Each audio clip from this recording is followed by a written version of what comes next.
Mis on suurem kui mis? Kas mõõk või sulepea? Kas sõjaline jõud ja sõjalised vallutused kujundavad maailma? Või on sõnade ja ideede jõud tugevam, mõjukam, igavikulisem? Jabotinski jaoks polnud see lihtsalt mustvalge küsimus. Küsimus, mis näeb ainult vastandlikke äärmusi. See pole mustvalge. See on kombinatsioon. Jabotinski vahetas loomulikult sulepea mõõga vastu ja mõõga sulepea vastu. Mõõk kaitseb rahvast ja tema väärtusi, samas kui sulepea annab rahvuslikule olemasolule tähenduse ja pärandi. Kuidas ma seda tean? Sest neil päevil möödub 100 aastat Jabotinski tähtsa raamatu Šimšon valmimisest. Šimšon. Ma ei tea, kas te teate seda, aga sellest Jabotinski raamatust tehti Hollywoodi film. Ja Simpson, see piibelik Simpson, üks suurimaid kohtumõistjaid piibli ajastul, võitles Iisraeli vaenlaste vastu, sealhulgas Gaasas. Simpson, kes kandis lõvikutsikat oma kätes. Ta ise oli sama tugev kui lõvi. Samamoodi tegutsesime ka eelmisel aastal otsustavalt operatsioonides, mida iseloomustasid julgus ja lõvi mõirgamine ning suutsime anda tugeva löögi Iraani terrorirežiimile ja selle käsilastele. Jabotinski Simpson jätab oma järglastele käsu koguda ja tugevdada raudset jõudu. Oleme ka meie otsustanud koguda rauda. Koguda meie riigi kaitseks vajalikke olulisi relvi ning liigume relvastusliku iseseisvuse teed. Tänuavalduste kõrval meie liitlastele, ameeriklastele, kes aitavad meid relvastamisel, peab Iisraelil olema iseseisev relvatootmissüsteem. Soovin veel ühte asja selgitada. Piibelliku Simpsoni ja Jabotinski Simpsoni vahel ei ole täiuslikku vastavust, kui tal oleks autoriõigus. Kuid hoolimata erinevustest nende tegelaste vahel on julgus, just julgus, see sõnum, mis neid ühendab. Jabotinski pani palju lootusi Heebrea noortele, et nad moodustaksid Heebrea armee ja kaitseksid Iisraeli maad ohvrimeelselt. Usun, et nüüd võime öelda, et 3 aastat pärast iseseisvussõda on need lootused täitumas üle kõigi ootuste. Iisraeli varasemate sõdade jätkuna paljastas iseseisvussõda meie noore põlvkonna erakordse jõu. Meie, valitsuse liikmed, tegime läbimõeldud ja julgeid otsuseid, et astuda samm-sammult vastu neile, kes püüavad meid hävitada. Samal ajal tegutsesid meie vaprad võitlejad, sõdurid ja komandörid samm-sammult, suure julgusega, maal, õhus ja merel. Läbimõeldud ja julged, et purustada Iraani kurjuse telg, mis püüdis meid ümbritseda pideva ja ohtliku terrorirõngaga. Ja siin on südantlõhestava tsükli lõpp piibli viimastest päevadest Jabotinskist kuni tänapäeva kangelasteni. Uue laulu Šemešonim on autor Zur Erlich pühendanud mälestuseks Avraham Azulaile, õndsa mälestusega inseneerikorpuse liikmele ja tema kaaslastele, ekskavaatorite komandöridele. Avraham, üks neist, kes rajasid teed Gaza sektoris, langes lahingus aasta tagasi. Nii ütleb laul uutest Šemešonimitest. Ja vaadake, milline jõud neil on. Ja milline võimas käsivars kurjuse purustamiseks. Hiiglaslikud ja majesteetlikud nagu vulkaan. Nende lihased saavad esimesena tunda tulepuudutust. Daamid ja härrad, Jabotinski oli vastu teatud ringkondades meie päevil valitsevale suundumusele. Järgneda maailmavaadetele, mis olid teatud hetkel moes. territorialismi, kosmopolitismi, marksismi, sotsiaalse kommunismi ja lisaks ka vabadusliku anarhismi ideoloogiad. Tal oli veendumus, et kui juba omaks võetakse mingi vaade, mis lõpeb ismiga, siis peaks see vaade alati teenima rahvuslikku ideed. Nii seostataksegi Žabotinskit revisionismiga, sionistliku liikumise tegutsemisvormide muutmisega vastusena Briti mandaadi valitsuse antisionistlikule poliitikale. Minu isa õndsa mälestusega oli üliõpilane Heebrea ülikoolis. Ja ta rääkis mulle, et esimene kord, kui ta tõesti nägi Žabotinskit, oli mäe otsas, kus avanes vaade Jeruusalemmale. Seal Briti kõrge voliniku muljetavaldavas palees oli volinik sees ja Žabotinski jäi väljapoole. Otse Briti sõdurite ees trotsis ta nende autoriteeti ja kuulutas kindralt. Ma räägin vabalt, teie lähete siit minema. Te kõik lähete siit minema, sest see on meie püha maa. Ja mu isa jäi sellest kõigest täiesti lummatuks ja vaimustusse. Ta ütles, et nägi seda julgust, seda tohutut uljust ja ohvrimeelsust, sest see oli sellega seotud. Te teate hästi, mida see tol ajal tähendas. On see nii? Ja see oli tema esimene suur kohtumine, millele järgnes mõne aasta pärast veel üks kohtumine. Kui mu isa reisis Londonisse ja selgitas Žabotinskile, et kui ta tahab oma visiooni ellu viia, peab ta oma tegevuse mujale viima. Rahvusvahelist toetust sionismile ei otsustata Inglismaal, vaid Ameerikas. Ära püüa veenda inglasi, veenda ameeriklasi. Nemad on need, kes sunnivad inglasi.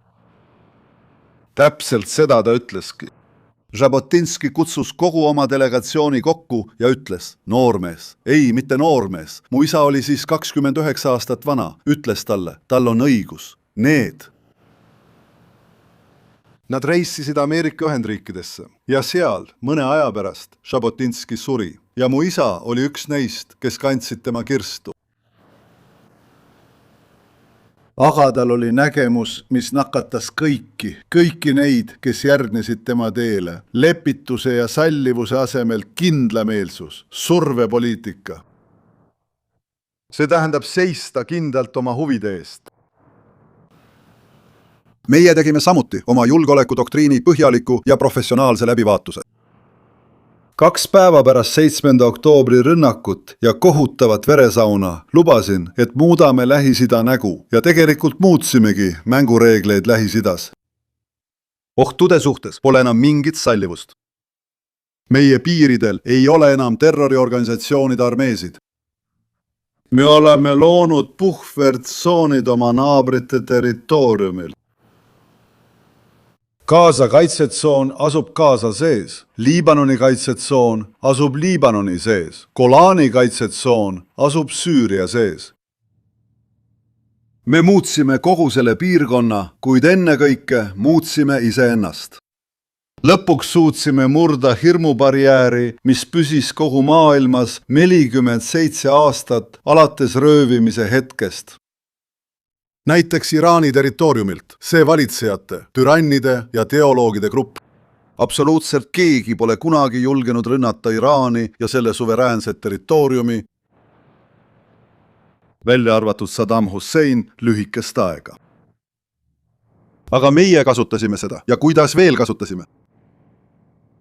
Me tõestasime, et ei kõhkle ründamast jõuga, ükskõik kus, neid, kes meie vastu kätt tõstavad. Ümberkorraldus, vana korra muutmine avaldub samuti liitude moodustamise püüetes. Tänu meie jõu pidevale ja kindlale arengule püüavad mitmed välisriigid meiega läheneda. See on koostöö, mis meie vahel tugevneb. Kaugel rambi valgusest toimub see tegelikult. Ja mitte ainult ühe eraldatud riigiga, vaid ka mitmete teiste riikidega. Ja see avab tulevikus ka väga olulise ukse normaliseerimiseks ja rahuks. Lisaks on veel üks kaasaegse revisionismi täiendav aspekt. Ma kasutan seda sõna, võib-olla üllatab see mõnda teist. Niinimetatud kaasaegne aktivism. Aktivism on veel üks keskne põhimõte, mida Jabotinski kaitses. Ta pidas silmas poliitikat, mille eesmärk oli võtta initsiatiiv ja haarata oma saatus enda kätte, pidada halastamatut võitlust vaenulike jõudude vastu ning võtta ette algatusi, mis teenivad meie rahvuslikke eesmärke. Iisraeli initsiatiiv tegi selles praeguses sõjas tohutu hüppe edasi. Me maksime kätte neile, kes meile halba soovivad, Gazast Jeemenini, Liibanonist Iraanini. Tegutsesime jõuliselt, otsustavalt ja äärmise kavalusega Iraani telje vastu, mis on aastaid investeerinud $100 miljardeid meie vere valamiseks. Tõime kõik meie röövitud inimesed tagasi, viimse kui ühe neist. Hävitasime suure osa Iraani ja tema liitlaste sõjalistest võimetest. Eemaldasime enda ümbert Iraani kätes olevate tuumarelvade vahetu ohu. Ja mina olen siin ning annan lubaduse, kuni mina olen Iisraeli peaminister, Iraanil ei ole tuumarelvi.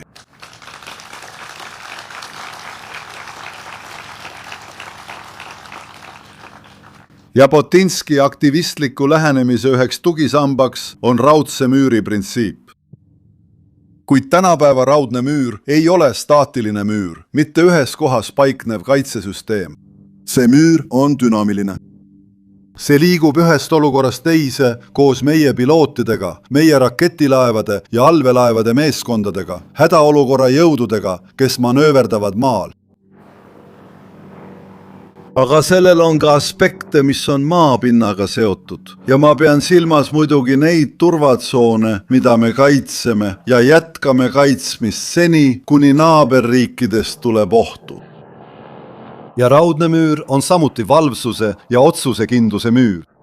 Jääme iga ohu suhtes valvsaks. Kes otsib vastasseisu, see saab vastasseisu. Ja kes soovib lahingut, see sellega saab. Tulemas on suur lahing. Kes alahindab meie otsustavust, maksab selle eest väga kõrget hinda. Ma ütlen seda Iraani türaimidest juhtidele. Ärge alahinnake meid. Kui meid rünnatakse, vastame jõuga, kuid see ei ole mineviku kordus. See saab olema teistsugune sõnum, veelgi võimsam.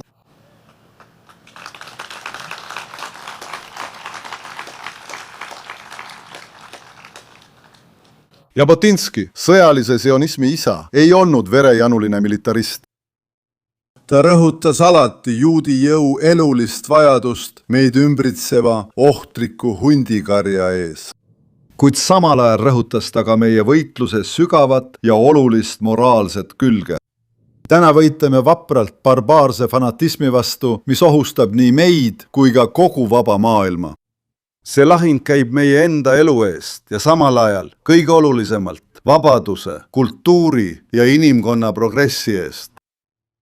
See lähenemine on kooskõlas Jabotinski seisukohaga vägivalla õhutajate suhtes mõlemas maailmasõjas. Jabotinski nägi Osmanite impeeriumis, mis oli üks esimese maailmasõja põhjustajatest, rõhuvat režiimi, mis oli määratud maailmast kaduma. Teise maailmasõja algusega jätkas Jabotinski oma moraalse joone järgimist. Ta toetas Heebrea armee loomist, mis võitleks liitlaste poolel Natsi-Saksamaa vastu, et päästa meie rahvas ja samal ajal päästa tsivilisatsioon ja demokraatia. Minu isal oli privileeg olla Jabotinski kõrval tema viimastel eluaastatel Ameerika Ühendriikides ja hiljem kirjutas ta. Vastupanust türanniale ja iseseisvuse kaitsest sündis see aktivistlik nägemus, mis moodustas Jabotinski õpetuse tuuma ning sellest tulenesid tema peamised panused sionismi. Daamid ja härrad, mu head sõbrad, Jabotinski, juht sionismi majakas. Ta kiirgab oma mõtteid ja vaimu riigi ehitajate ja kaitsjate üle. Iisrael on tugevam kui kunagi varem ja me töötame selle nimel, et ta oleks tulevikus veelgi tugevam. Meil on ees mitmeid väljakutseid või õigemini öeldes lugematuid ja suuri väljakutseid. Ja just sel põhjusel tean ma, et meil on kiiresti vaja laiapõhjalist rahvuslikku valitsust, mis oleks täielikult vaba boikottidest ja igasugusest välistamisest. Üheskoos sellises valitsuses ja kogu rahvaga viime ellu Žabotinski visiooni rahvast, kes pärast 2000 aastat passiivset kannatust ühendab taas oma iidse hiilguse ahela lülid.